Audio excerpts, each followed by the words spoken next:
Allah. Dalam kesempatan pagi hari ini, bagi menyambung kitab Riyadhus Shalihin, ya, sebentar.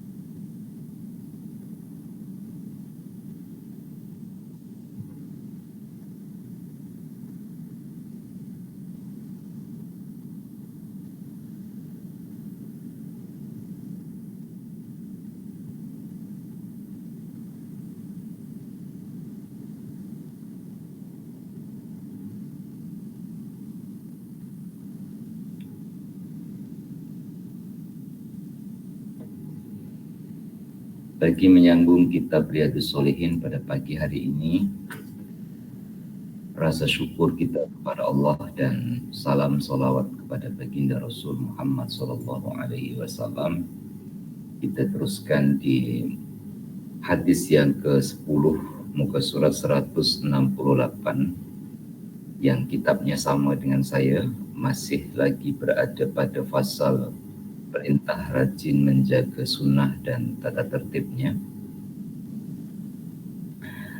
Hadisnya berbunyi, An Ibni Abbasin radhiyallahu anhu maqala qama fina Rasulullah sallallahu alaihi wasallam bi mau'izatin faqala ya ayyuhan nas innakum mahsyuruna ila Allah ta'ala khufatan uratan uzlan kama bada'na awwala khalqin nu'iduhu wa'dan alaina inna kunna fa'ilin. Ala wa inna awwal khalaiqi yuksa yawmal qiyamati Ibrahimu alaihi salam. Ala wa innahu sayuja'u birijalin min ummati fayukhazu bihim dhata shimal.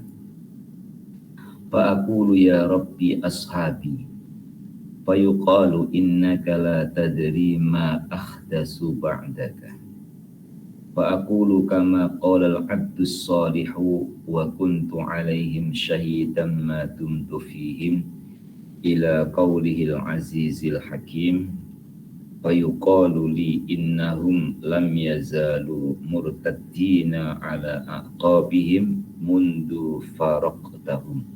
Muttafaqun alaih.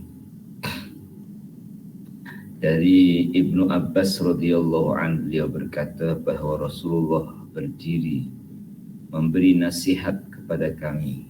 Sabdanya, hai sekalian manusia,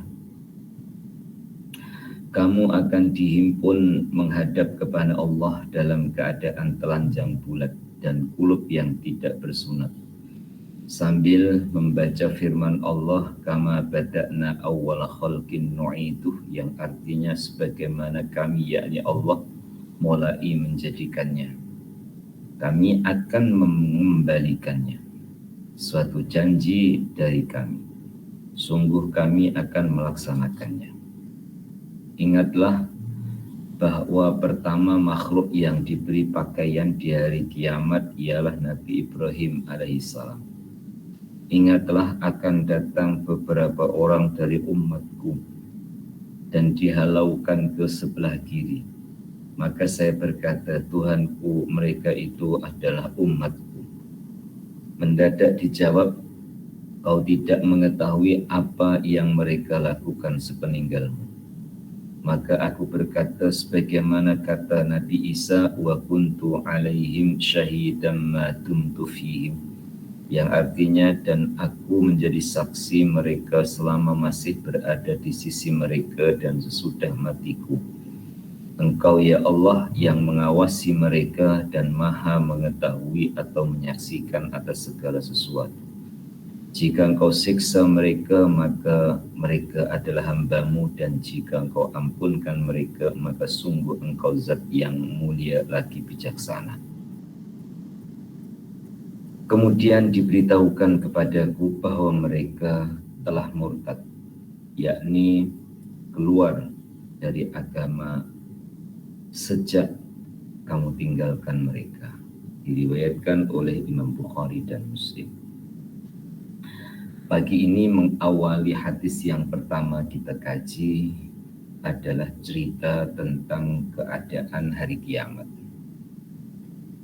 Salah satu di antara rukun iman yang wajib kita percayai adalah percaya dengan terjadinya dan adanya hari kiamat. Allah Subhanahu wa Ta'ala mewajibkan kita untuk baca suratul Fatihah di setiap rakaat sholat pada ayat yang keempat, Maliki Yaumiddin, yang menguasai hari pembalasan. Yang dimaksudkan di situ adalah hari kiamat. Yang menguasai hari kiamat adalah Allah. Ayat keempat itu selalu kita baca, khususnya di dalam sholat, karena kewajiban kita membaca suratul Fatihah saat kita sholat. Dan dalam kesempatan pagi hari ini, kita diingatkan melalui hadis yang diriwayatkan oleh Ibnu Abbas bahwa Baginda Rasul Muhammad SAW memberikan penjelasan sekaligus memberikan gambaran bahwa setiap dan sekalian manusia akan dikumpulkan mahsyuruna ilallahi ta'ala, akan dikumpulkan semua di hadapan Allah dalam keadaan tidak berpakaian, sebagaimana keadaan baru saja dilahirkan atau keluar dari rahim ibunya. Kemudian baginda mengabarkan tentang sosok manusia yang pertama diberikan pakaian oleh Allah, yaitu Nabi Ibrahim alaihissalam. Nabi Ibrahim adalah bapa manusia yang ketiga dalam sejarah, di mana bapa manusia yang pertama gelaran tersebut adalah pada Nabi Adam. Bapa manusia kedua adalah Nabi Nuh. Gelaran bapa manusia ketiga adalah Nabi Ibrahim.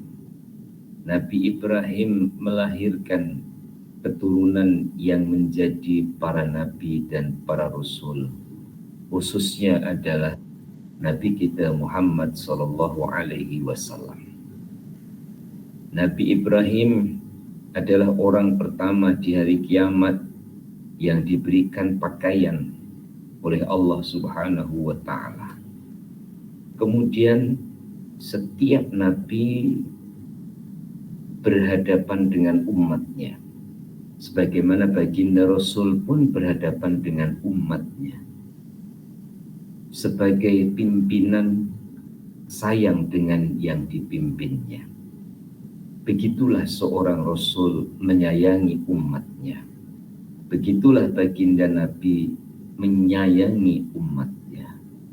Ketika umatnya harus digiring, diarahkan ke arah kiri, yang menandakan arah kiri itu adalah jalan menuju ke neraka. Rasa kasih seorang pimpinan kepada yang dipimpinnya, rasa kasih seorang nabi kepada umatnya, baginda berkata, fa'aqulu ya Rabbi ashabi, wahai Tuhan itu umatku. Dijawab, innaka la tadri ma ahdatsu ba'daka, kamu tidak tahu apa yang dilakukan oleh mereka selepas kamu. Maka baginda pun berkata sebagaimana yang dikatakan oleh Nabi Isa, wa kuntu alaihim syahidan ma dumtu fihim, ila qawlihi al-azizul hakim, yang artinya aku menjadi saksi mereka selama mereka masih berada di sisi kami dan juga sesudah matiku. Engkau ya Allah yang mengawasi mereka, Maha mengetahui dan menyaksikan atas segala sesuatu. Jika Engkau siksa ya Allah, mereka adalah hamba-Mu. Jika Engkau ampunkan mereka ya Allah, sesungguhnya Engkau Zat yang maha mulia lagi maha bijaksana. Ayat tersebut dibacakan oleh baginda Rasul yang menunjukkan bahwa diserahkan segala urusan itu kepada Allah. Allah berkuasa untuk mengampuni. Allah berkuasa pula untuk menyiksa hamba yang melakukan kesalahan. Para nabi tidak punya kuasa untuk menyelamatkan. Allah Ta'ala jua yang menyelamatkannya. Oleh itu, dari hadis ini insya Allah memberikan inspirasi kepada kita, hidup kita ikut para nabi dan para rasul, khususnya mengikuti baginda Rasul Muhammad SAW. Itu jalan syariatnya, jalan ibadahnya. Tapi tujuan ibadahnya adalah kepada Allah Subhanahu wa Ta'ala. Sekali lagi, jalan ibadahnya ikut baginda Rasul. Tujuan ibadahnya lillahi ta'ala. Tujuan ibadahnya ikhlas karena Allah. Di hadapan Allah Subhanahu wa Ta'ala, manusia akan bertanggung jawab dengan amalannya. Manusia akan berhadapan dengan kekuasaan dan keagungan juga kebesaran Allah Ta'ala. Semoga dengan keagungannya, dengan kemuliaan Allah Ta'ala dan kasih sayangnya, Allah berkenan mengampuni kita, memaafkan kita dari kesilapan dan kesalahan yang pernah kita melakukannya. Diteruskan hadis yang ke-11. An Abi Sa'idin Abdillah ibn Mughaffalin radhiyallahu anhu qala naha Rasulullah sallallahu alaihi wasallam anil hadfi wa qala innahu la yaqtulus sayda wa la yanka'ul aduwa wa innahu yafqa'ul aina wa yaksirus sinna. Muttafaqun alaih. Wa fi riwayatin inna qariban libni Mughaffalin khadha fanahahu wa qala inna Rasulullah sallallahu alaihi wasallam naha anil hazfi wa qala innaha la tasidu saydan summa ada faqala ahaddisuka anna Rasulullah sallallahu alaihi wasallam naha anhu summa utta takhdifu la ukallimuka abadan. Yang artinya dari Abu Sa'id, namanya Abdullah bin Mughaffal radhiyallahu an, beliau berkata bahwa Rasulullah telah melarang bermain ketepil dan bersabda bahwa ketepil itu tidak dapat membunuh binatang buruan atau melukai musuh, hanya ia akan mencungkil mata dan mematahkan gigi. Diriwayatkan oleh Imam Bukhari dan Muslim. Dalam riwayat yang lain, seorang famili kerabatnya Ibnu Mughaffal bermain-main ketepil. Maka dilarang dan diberitahu bahwa Rasulullah telah melarang bermain ketepil. Bahwa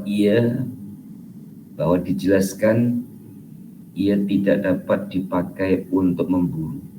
Kemudian setelah itu masih terus bermain ketepil. Maka berkata Ibnu Mughaffal, kau telah saya beritahu bahwa Rasulullah melarang bermain ketepil, tetapi kau masih terus bermain.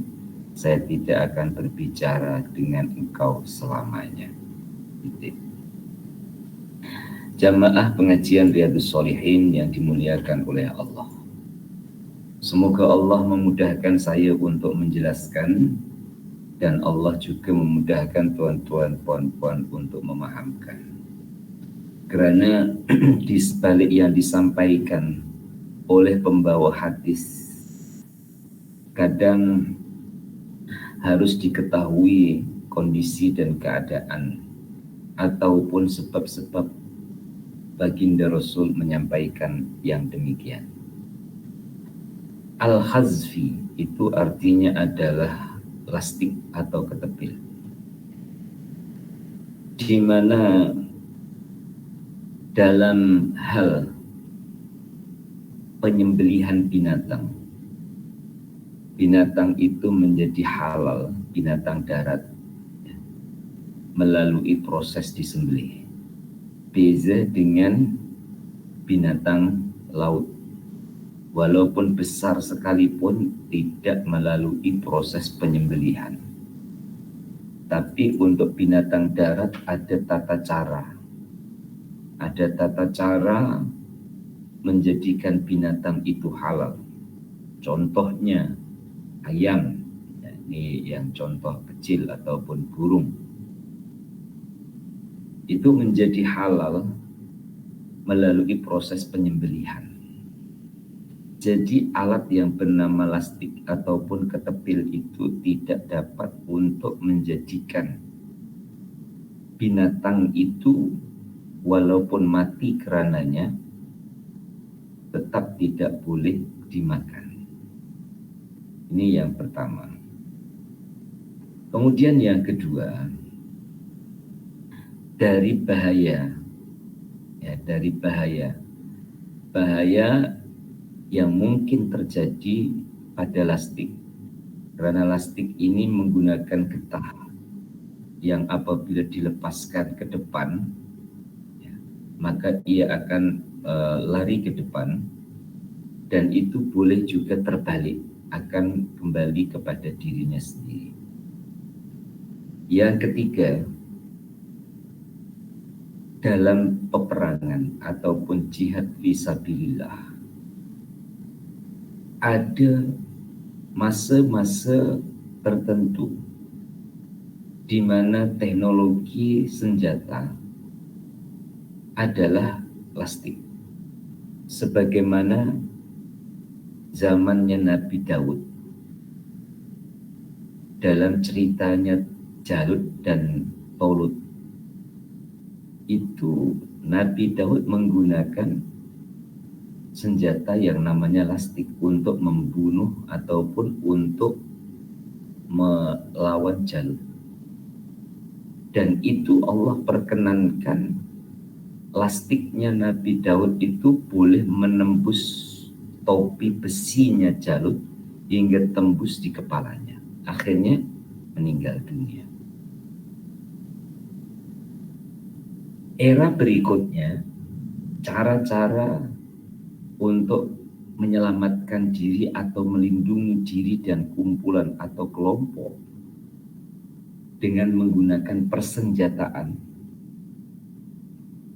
seperti senjata manual, panah, senjata manual lagi, pedang, senjata manual lagi, samurai, ataupun yang sejenisnya. Tuan-tuan dan puan-puan, hari ini perkembangan senjata yang bertambah canggih, bukan hanya senjata meletupkan bom, tapi juga senjata kimia yang menyebarkan virus ataupun penyakit. Kesan daripada meletupnya senjata ataupun bom tersebut bukan hanya bom nuklir saja, tetapi bom kimia.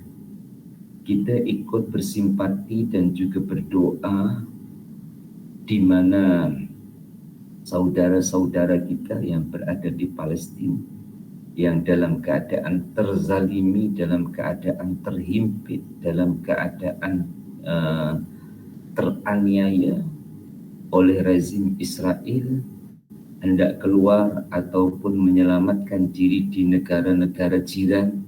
Pintu ke negara jiran juga banyak yang ditutup.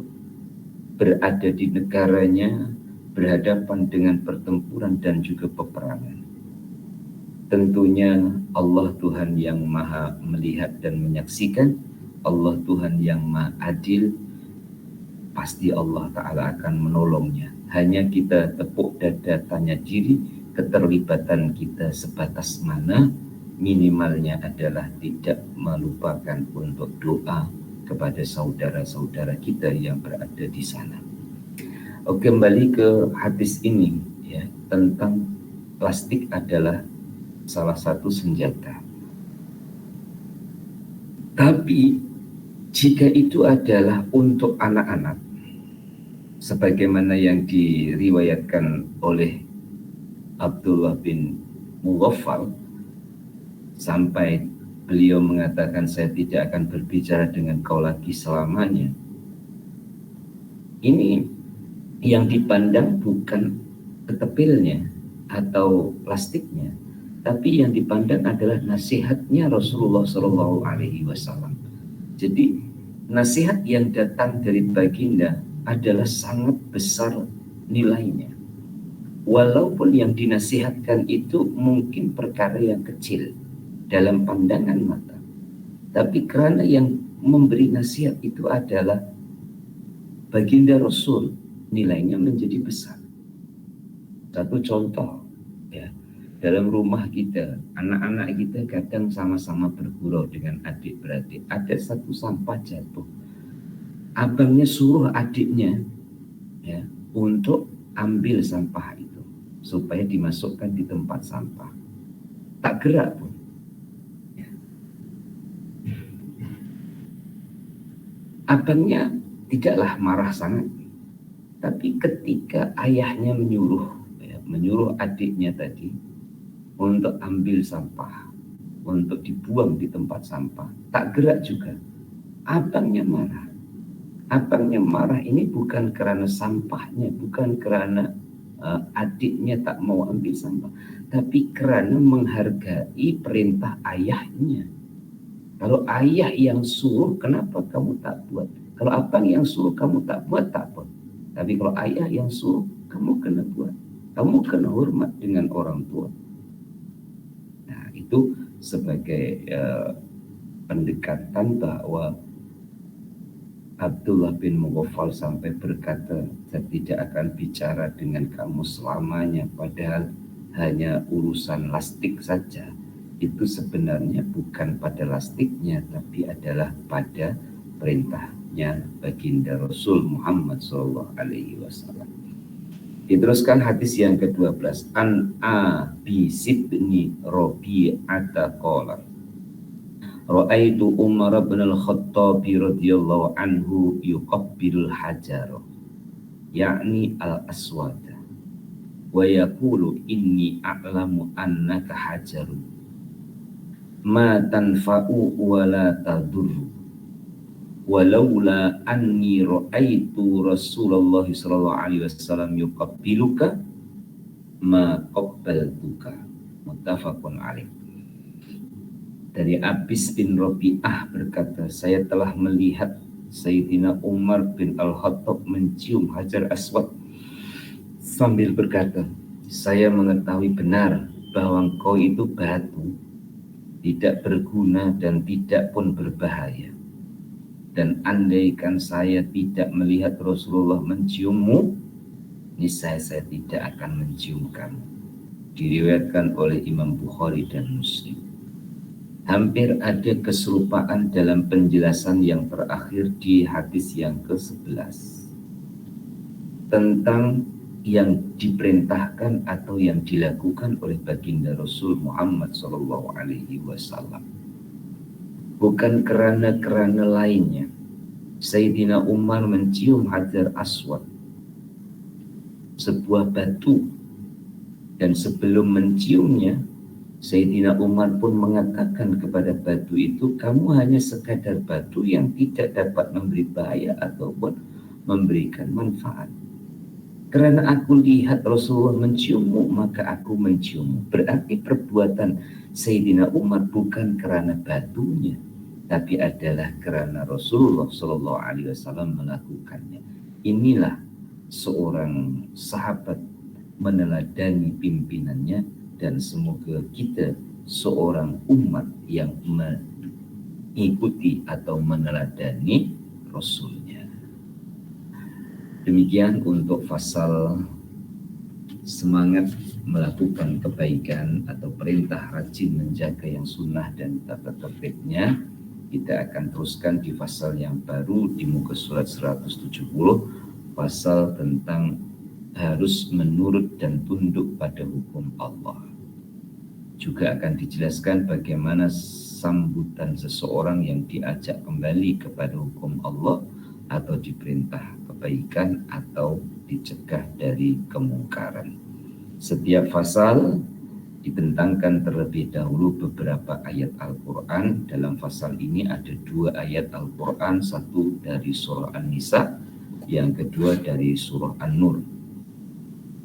Dalam surah An-Nisa Allah berfirman, A'udzu billahi minasyaitonir rajim, fala wa rabbika la yu'minuna hatta yuhakkimuka fima syajara bainahum summa la yajidu fi anfusihim harajan mimma qadaita wa yusallimu taslima.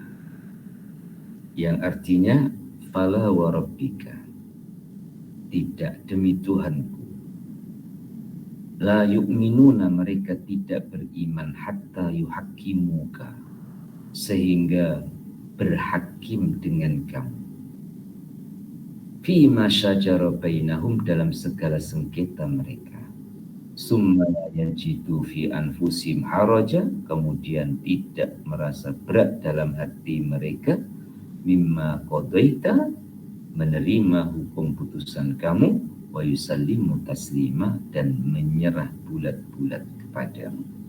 An-Nisa ayat 65. Muslimin dan muslimah, tantangan yang dihadapi oleh para nabi tentu lebih besar dari tantangan yang dihadapi oleh ulama. Tantangan yang dihadapi oleh baginda Rasul jauh lebih besar dari tantangan zaman ini.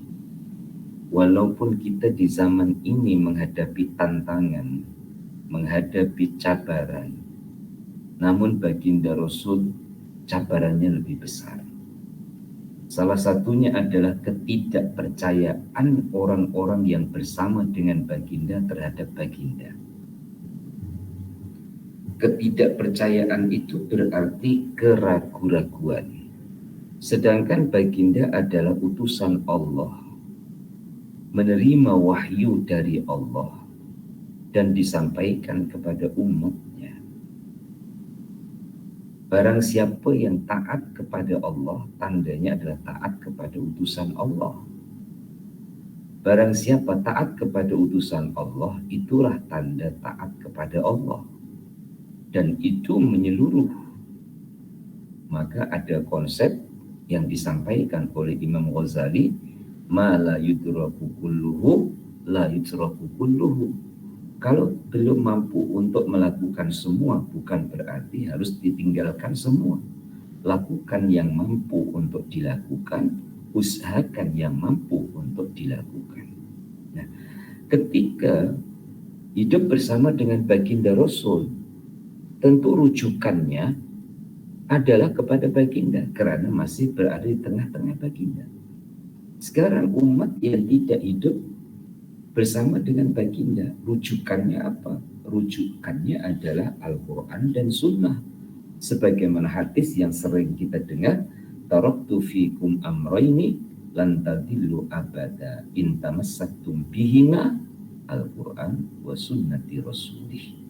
Aku tinggalkan 2 perkara, yakni selepas kewafatan baginda, yang apabila kamu berpegang kepada keduanya, kamu tidak akan tersesat untuk selamanya, yaitu Al-Quran dan Sunnah.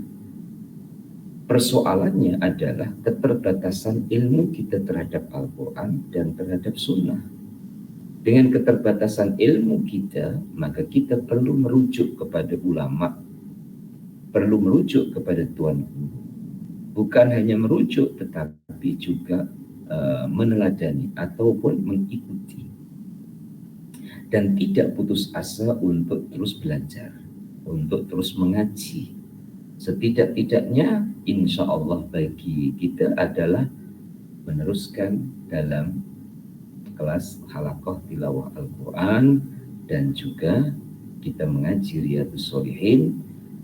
Riyadhus Shalihin di dalamnya banyak hadis baginda Rasul Muhammad SAW yang diterangkan. Halaqah tilawah Al-Quran, kita rujuk kepada Al-Quran semampu kita dalam mengusahakannya. Ayat berikutnya diambil dari surah An-Nur. A'udzubillahi minasyaitonirrajim. Innama kana qaulal mu'minina idza du'u ilallahi wa rasulihi liyahkuma bainahum ayyaqulu sami'na wa ata'na wa ulaika humul muflihun. Yang artinya sesungguhnya sambutan orang mukmin apabila diajak kembali kepada Allah dan kembali kepada Rasulullah untuk menghukumi antara mereka, mereka berkata, sami'na wa ata'na, kami mendengar dan kami taat.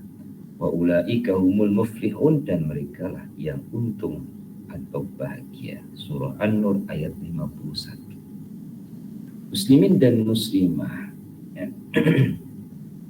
dalam mengambil keputusan, Allah itu memberi kepada manusia pertimbangan melalui akal dan pikiran untuk mempertimbangkan apa yang harus dilakukan. Dalam pertimbangan itu muncul satu pertimbangan duniawi, pertimbangan yang unsur utamanya adalah kebendaan. Kalau aku buat ini dapat apa? Kalau aku buat ini untungnya apa? Kalau aku buat ini manfaatnya apa? Muncul sebuah pertimbangan dalam bentuk kebendaan. Yang kedua, muncul pertimbangan dalam bentuk ganjaran ataupun pahala. Ia tidak lagi dikuasai dengan kebendaan yang bersifat sementara ataupun keuntungan dunia semata-mata, tapi dia sudah mulai ada sebuah pertimbangan yang lebih tinggi atau yang selanjutnya. Walaupun tidak mendapatkan habuan atau pujian, tapi dia merasa puas dapat melakukan kebaikan karena ada akhirat tempat balasan. Atau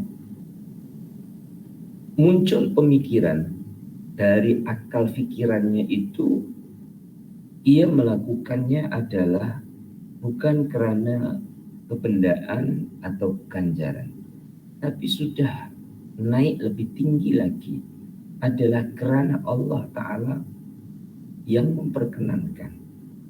Sebab cara berpikirnya, dia mengatakan dalam dirinya, mustahil aku boleh sholat jika Allah tidak memberikan kekuatan aku untuk sholat. Mustahil aku dapat sedekah jika Allah tak bagi rezeki aku untuk sedekah. Mustahil aku dapat mengajar jika Allah tidak memberikan aku ilmu pengetahuan, dan perkembangan-perkembangan yang lain. Keakuannya sudah mulai tenggelam. Yang muncul adalah kebesaran-kebesaran Allah Ta'ala dalam pandangannya. Oleh itu, akal adalah salah satu cara kita untuk membuat pertimbangan sebelum melakukan. Tapi harus kita tingkatkan. Ya. Apa peningkatannya? Ke arah Allah dan Rasulnya. Allah menyuruh ke tidak, Rasul menyuruh ke tidak. Jika didapati itu adalah suruhan Allah dan Rasulnya, ayyaqulu sami'na wa ata'na, didengar dan dilaksanakan. Apalagi pada saat seseorang harus melawan hawa nafsunya untuk mengikuti keputusan Allahnya, untuk mengikuti keputusan Rasulnya. Sebagaimana orang-orang Yahudi pada saat berhadapan dengan konflik ataupun persengketaan, yang apabila menurut pemikirannya minta baginda menghukumi, tetapi kemungkinan baginda akan membuat keputusan yang merugikan kepada mereka, mereka tidak mau untuk mengambil keputusan dari baginda Rasul. Kata-kata saya ralat, ada kata-kata yang tidak pas dalam perasaan saya yang baru saja saya katakan, kalau keputusan baginda merugikan mereka. Sebenarnya baginda tidak pernah merugikan kepada siapapun. Ya. Maksud ucapan saya keputusan baginda merugikan mereka itu adalah menurut mereka keputusan baginda merugikan, bukan baginda merugikan. Ya. Menurut mereka keputusan baginda itu merugikan, maka mereka tidak mau untuk dihakimi oleh baginda Rasul. Turunlah ayat Al-Quran, liyahkuma bainahum ayyakulu sami'na wa ata'na wa ulaika humul muflihun. Diteruskan dengan beberapa hadis berikutnya, diawali dengan hadis yang pertama agak panjang, saya bacakan dulu. Wa an Abi Hurairah radhiyallahu anhu qala lamma nazalat ala Rasulillah sallallahu alaihi wasallam lillahi ma fis samawati wa ma fil ard wa in tubdu ma fi anfusikum aw tukhfuhu yuhasibukum billah al-ayah ashtadda dzalika ala ashabi Rasulillah sallallahu alaihi wasallam fa atau Rasulullah sallallahu alaihi wasallam summa baraku ala rokabi faqalu ay Rasulullah kullifna minal a'mal ma nutiku as-salata wal jihada was-siyama was-sadaqata wa qad unzilat 'alaika hazil ayatu wa la nutiku. Qala Rasulullah sallallahu alaihi wasallam aturidu an taqulu kama qala ahlul kitabaini min qablikum sami'na wa asaina bal qalu sami'na wa ata'na ghufranaka rabbana wa ilaikal masir. Falamma tara'aha qaumu wa dallat biha alsinatahum anzalallahu ta'ala fi isriha amana ar-rasulu bima unzila ilaihi min rabbihi wal mu'minun kullun amana billahi wa malaikatihi wa kutubihi wa rusulihi la nufarriqu baina ahadin min rusulihi wa qalu sami'na wa ata'na ghufranaka rabbana wa ilaikal masir. Falamma fa'alu dzalika nasakhahallahu ta'ala fa anzalallahu azza wa jalla la yukallifullahu nafsan illa wus'aha laha ma kasabat wa 'alaiha ma iktasabat rabbana la tu'akhidna in nasina aw akhtana qala na'am rabbana wa la tahmil 'alaina isran kama hamaltahu 'alal ladzina min qablina qala na'am Rabbana wa la tuhammilna ma la taqata lana bih qala na'am wa'fu 'anna waghfir lana warhamna anta maulana wansurna 'alal qaumil kafirin qala na'am. Rawahu Muslim. Yang artinya dari Abu Hurairah radhiyallahu anhu. Dia berkata ketika turun ayat lillahi ma fis samawati wa ma fil ardi wa in tubdu ma fi anfusikum aw tukhfu yuhasibkum billah, ya artinya bagi Allah kekuasaan langit dan bumi, apabila kamu keluarkan isi hatimu atau tetap kamu sembunyikan akan diperhitungkan oleh Allah. Terasa berat yang demikian itu pada para sahabat-sahabat Nabi, sehingga mereka datang kepada Rasulullah sambil jongkok dan berkata, "Ya Rasulullah, kami dapat menerima kewajiban-kewajiban yang dapat kami kerjakan, yaitu sholat, jihad, puasa, dan sedekah. Dan kini telah diturunkan ayat ini, kami merasa tidak dapat melaksanakan dan tidak kuat menanggungnya." Rasulullah bersabda, "Apakah kamu akan berkata sebagaimana ahli kitab yang sebelum kamu, yaitu kami mendengar dan melanggar? Kamu harus berkata sami'na wa ata'na, kami dengar dan taat. Ghufranaka rabbana wa ilaikal masir, ampunilah kami ya Allah ya Tuhan kami, kepadamu kami akan kembali." Dan ketika ajaran itu telah dibaca oleh para sahabat sehingga ringan lidah mereka membacanya, Allah pun menurunkan lanjutan ayatnya, amanar rasulu bima unzila ilaihi min rabbihi wal mu'minun sampai wa ilaikal masir, yang artinya sungguh telah percaya Rasulullah dengan apa yang diturunkan kepadanya dari Tuhannya. Juga kaum mukminin masing-masing telah percaya kepada Allah dan malaikatnya, kitab-kitabnya, nabi-nabi utusannya, tidak membeda-bedakan antara salah seorang pun dari utusan-utusan itu. Dan mereka berkata, kami mendengar dan taat. Ampunkanlah hai Tuhan kami, kepadamu akan kembali. Dan ketika telah dilaksanakan yang demikian itu, Allah memansuhkan hukum ayat yang di atas dengan ayat yang terakhir yang berbunyi la yukallifullahu nafsan illa wus'aha laha ma kasabat wa 'alaiha maktasabat, yang artinya Allah tidak memaksa kepada seseorang kecuali sekuat tenaganya, baginya keuntungan dari usahanya sebagaimana di atas tanggungannya resiko apa yang telah dikerjakannya. Rabbana la tu'akhidna in nasina aw akhtana. Dijawab ya. Rabbana wa la tahmil alaina isron kama hamaltu 'alal ladzina min qablina. Dijawab ya, yakni na'am. Rabbana wa la tuhammilna ma la taqata lana bih. Dijawab na'am, ya. Wa'fu anna waghfir lana warhamna anta maulana fansurna 'alal qaumil kafirin. Dijawab na'am, iya. Semua itu artinya, ya Tuhan kami, janganlah menuntut kami jika kami lupa dan keliru. Allah jawab, ya. Ya Tuhan kami, jangan menanggungkan kepada kami keberatan-keberatan sebagaimana yang Tuhan tanggungkan pada orang yang sebelum kami. Allah jawab, ya. Ya Tuhan kami, jangan menanggungkan kepada kami yang di luar kekuatan kami. Allah jawab, ya. Maafkanlah kami dan ampunkanlah kami dan kasihanilah kami. Engkau pelindung kami, maka tolonglah kami menghadapi kaum kafir. Allah jawab, iya. Hadis ini diriwayatkan oleh Imam Muslim. Jamaah Riyadhus Shalihin yang dirahmati oleh Allah,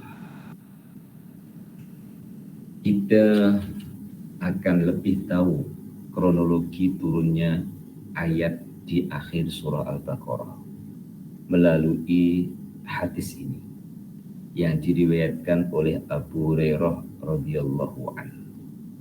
Secara bertahap, 3 ayat yang terakhir mulai dari lillahi ma fis samawati wa ma fil ardh wa in tubdu ma fi anfusikum aw tukhfuhu yuhasibkum bihillah. Muslimin dan muslimah, orang paham bahasa Arab dengan orang yang tak paham bahasa Arab itu memberikan kesan yang berbeza dalam perasaan. Sama juga orang yang paham bahasa Melayu dengan orang yang tak paham bahasa Melayu saat komunikasi berbahasa Melayu. Orang yang paham bahasa Arab saat berkomunikasi dengan bahasa Arab, setiap kata dapat difahami artinya dan setiap kata dapat difahami maknanya. Walaupun kita ini tidak tahu semua bahasa Arab, tapi coba kita ketahui sedikit dari ayat ini. Khususnya di perkataan yuhasibkum bihillah. Ya. Lengkapnya lillahi ma fis samawati wa ma fil ardh wa in tubdu ma fi anfusikum aw tukhfuhu yuhasibkum bihillah. Ya. Apa arti yuhasibkum bihillah? Akan diperhitungkan oleh Allah. Sekecil apapun akan diperhitungkan oleh Allah. Bukan hanya sekecil apapun yang kamu sembunyikan. Wa in tubdu ma fi anfusikum aw tukhfuhu, yang disembunyikan atau yang dikeluarkan, yang dinyatakan, itu akan diperhitungkan oleh Allah. Kepekaan, bukan peka, pekenya hatinya para sahabat. Turunnya ayat ini itu menjadi takut. Menjadi takut. Karena tidak ada yang tidak diperhitungkan. Semuanya diperhitungkan. Merasa hidup ini tidak mampu untuk meneruskan. Karena dengan sifat kemanusiaannya, tidak mungkin manusia itu tidak salah. Tidak mungkin manusia itu tidak ada lalai dan lupa. Maka dengan turunnya ayat ini, para sahabat ini ya, merasa susah, kemudian menyampaikan kepada baginda Rasul Muhammad Shallallahu Alaihi Wasallam, menyampaikan tentang perasaannya.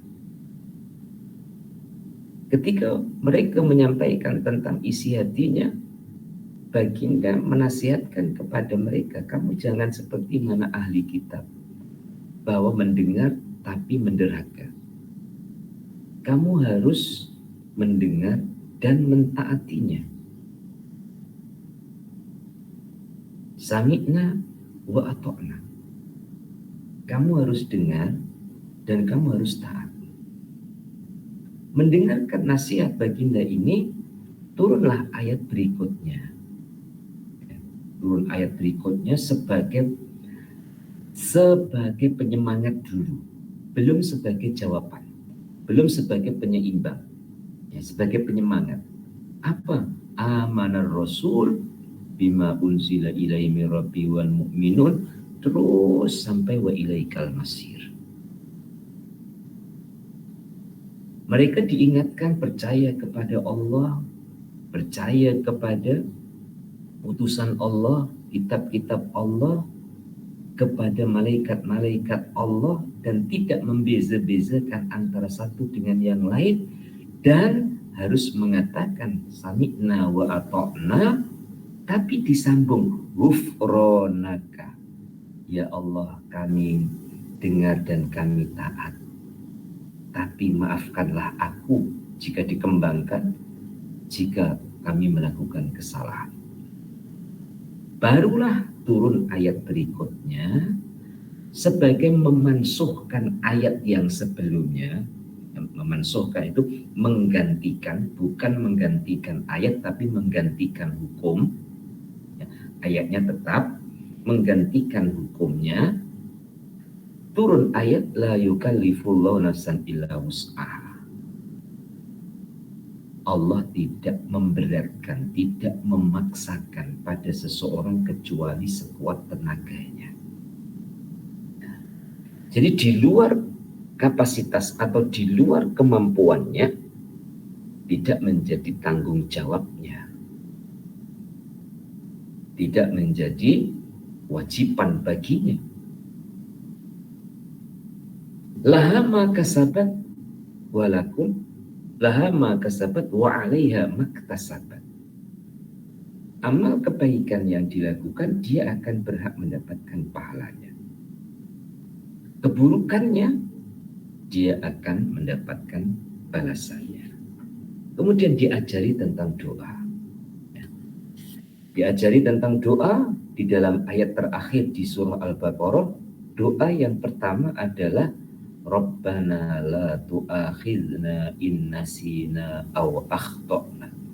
Wahai Tuhan kami, la tu'akhidna, jangan Engkau menuntut kami jika kami lupa dan keliru. Jangan menuntut kami jika kami lupa dan keliru. Tuan-tuan dan puan-puan, ya, lupa itu sudah jadi sifatnya manusia. Dan itu bermanfaat kepada manusia dengan adanya sifat lupa. Makanya, tuan-tuan dan puan-puan, jangan membayangkan, oh senangnya jika saya itu tidak lupa. Ya. Baca sekali kemudian ingat, tidak lupa.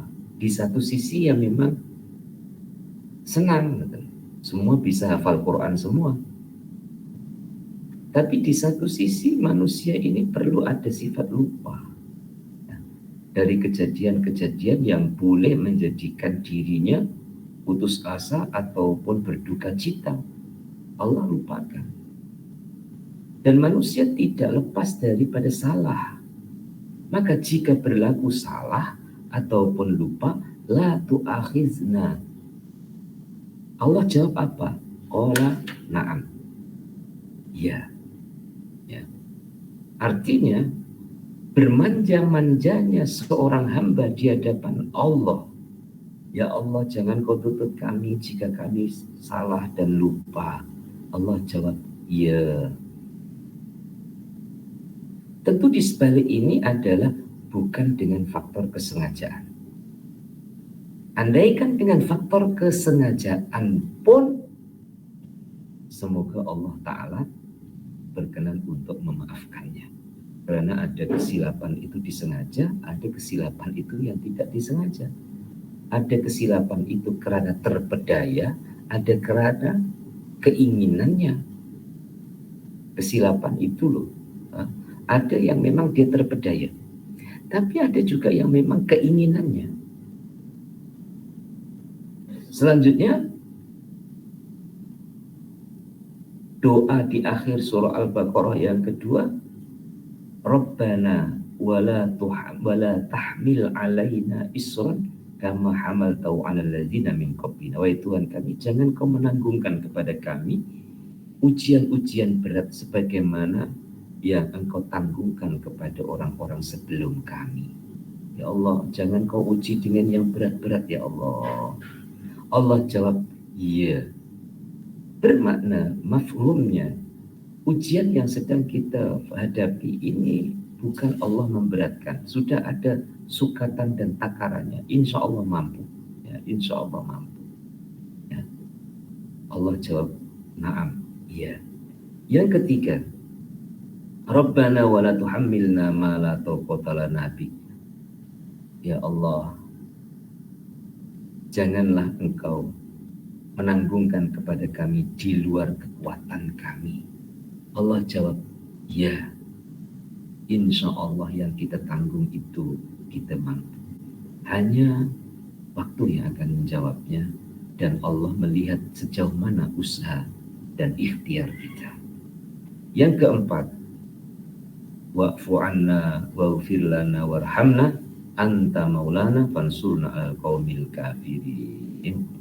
Ya Allah, maafkan kami, ampuni kami, kasihani kami, lindungi kami, tolonglah kami menghadapi orang-orang yang ingkar atau orang-orang kafir. Allah Ta'ala jawab, iya. Maka muslimin dan muslimah, sekurang-kurangnya akhir Al-Baqarah 1 hari 1 kali kita baca. Lebih-lebih lagi waktunya adalah selepas sholat isya. Mulai dari lillahi sampai amana rasul, sampai la yukallifullahu nafsan, sampai akhir